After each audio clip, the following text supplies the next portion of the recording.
राजधानी 181 किलोमीटर दूर रे सजा होईची गोटे छोट सहर।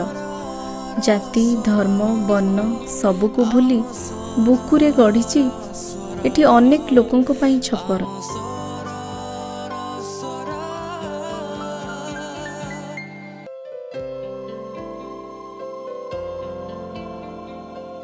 मनीष तैयारी कारखाना सबु मुंड टिकी करूचंती ई अंचल को आहुरी सुंदर।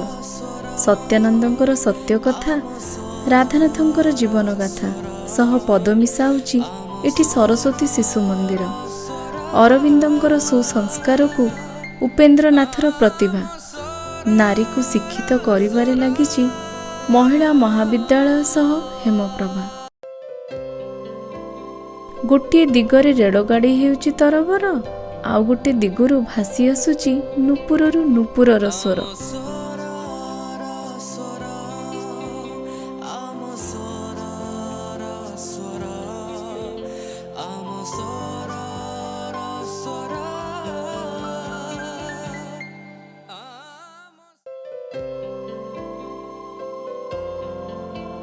ए माटी सजाइची प्रतिभार प्राचीर।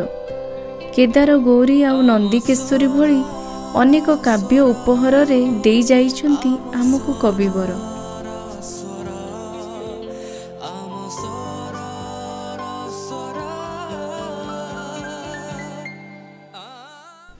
बण मल्ली परी ए अंचल को निजको गोटे सीमारे बांधी रखिनी साहस एवं परिश्रम सह मिसी से निजर स्वतंत्र परिचय सृष्टि कलानी। अभिनेता एवं राजनेता को कोण अनुकोण रे रखी देश विदेश रे निज काम को करुची से प्रचार। सभी को स्वर को सुजोग देई आगको बढ़ी चलीची आम स्वरर स्वर।